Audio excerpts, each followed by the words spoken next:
రంగనాథ్ నేను మంచి స్నేహితులు అని అంటే ప్రత్యేకించి చెప్పవలసిన అవసరం లేదు. వీడియోలు చూస్తున్న ప్రతి ఒక్క ప్రేక్షకుడికి తెలుసు. అంత కలిసిపోయాం మేము. అంటే ఆ స్నేహంలో పాలు తేలిలా కలిసిపోయాం. మరి ఎందుకో తెలియదు, నన్ను ఆయన ఆదరించాడు. ఆయనకి నేను కూడా చాలా ఆత్మీయుడిగా, నిజమైన శ్రేయోభిలాషిగా ఉండేవాడిని. అది పక్కన వచ్చినట్టయితే ఒకసారి ప్రియబాంధవి అనే షూటింగు జరిగింది. అప్పుడు ప్రియబాంధవి షూటింగ్ దొరై అంటే తమిళ్లో పెద్ద డైరెక్టర్ ఆయన తెలుగులో దొరై అనే సినిమా తీశారు. దానికి ఎవరు hero? Ranganath hero, Sharada director, Nagesh ఒక క్యారెక్టర్ యాక్ట్ చేశాడు. తర్వాత ఏంటంటే దొరై డైరెక్షను. అంటే ఒక రెడ్డి గారి ఇంట్లో మాకు మకాం ఇచ్చారు. అంటే ఒక గదిలో శారద గారు ఉండేవారు, ఒక గదిలో మేము ఉండేవాళ్ళం. తర్వాత అంటే మేమంటే రంగనాథ్ నేను ఉండేవాళ్ళం. మరొక గదిలో ఇంకెవరో నగేష్ ఎవరో ఉండేవారు. మేడ మీద ఉన్నట్టు 3-4 గదుల్లో కూడా నీట్గా 5 స్టార్ హోటల్లాగా ఉండేవన్నమాట. కింద నుంచి ఒక అమ్మాయి ఎప్పుడు వచ్చి అంటే పడుకుంటున్నారు కదా, పాలు తాగి పడుకోండి అని చెప్పడం, లేదా పడుకుంటున్నారు కదా ఈ ఫ్రూట్స్ తెచ్చాను తినండి అని చెప్పడం. ఇలాంటి మాటలు మాట్లాడుతుంటే మాకు అనుమానం వచ్చింది. మళ్ళీ చిన్న వయసు ఉన్న పిల్ల, పెళ్ళి కాని పిల్ల, ఆ పుష్టిగా అందంగా చాలా బాగుంది. కానీ ఆవిడ తీసుకున్న సెపరేటు అంటే ఇంట్రెస్ట్ వల్ల శారద గారికి కూడా ఏమండో రంగనాథ్ గారు కొంప ముంచేలా ఉంది అని హెచ్చరించింది. అప్పటికి రంగనాథ్ శారద బాగానే ఉండేవారు. మంచి ఆయనతో జమీందారు గారు అమ్మాయి ఈ సినిమాలు యాక్ట్ చేయడం వల్ల శారదకి చాలా ఇష్టం మాట. మంచి సిన్సియర్ నటుడు, మంచి రిజర్వ్డ్ క్యారెక్టర్ అనేటువంటి ఆలోచనలతో ఉండేది. సరే షెడ్యూల్ దగ్గర పడుతుంది. ఒకసారి మేడ మీదకి వచ్చి ఆవిడ కలగన్నాను, ఏదో ఒక కలగన్నాను,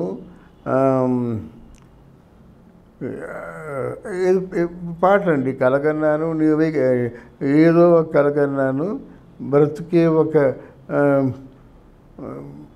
సారీ జ్ఞాపకం రావటం. కానీ ఒక మంచి పాట చాలా అర్థవంతంగా పాడి మా తాలూకు అంటే ఏమిటి, రంగనాథుని దృష్టిలో ఉంచుకొని నీకోసం నేను కలగంటున్నాను, నీకోసం నేను వేచి ఉన్నాను, నువ్వు లేకపోతే నాకు ఈ ప్రపంచం లేదు, ప్రపంచం శూన్యం, నువ్వు నన్ను ఏలుకోవాలి, ఏలుకోకపోతే నేను ఇక ఈ భూ ప్రపంచంలో ఉండను అన్నట్టుగా పాడుతూ ఏడుస్తుంది.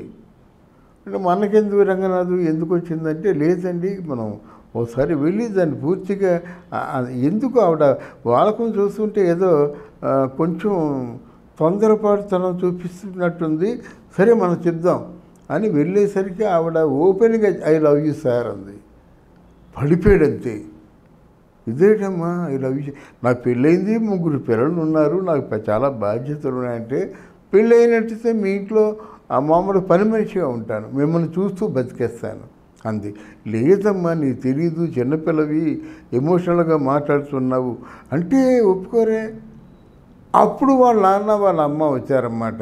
మీరు ఇంట్లో దిగినప్పుడు కానించి మమ్మల్ని తినేస్తుందండి, మీ పెళ్లి చేసుకోకపోయినా పర్వాలేదు, మీతో వచ్చేస్తానని మొండిపట్టు పడుతుంది, మేమందరం చెప్పాము, ఇంకా మా వల్ల కాక ఊరుకున్నాము అనేసరికి మరి రంగనాథ్ గారు కూర్చోబెట్టుకొని ఆయన్ని చాలా ఇబ్బంది పెట్టింది.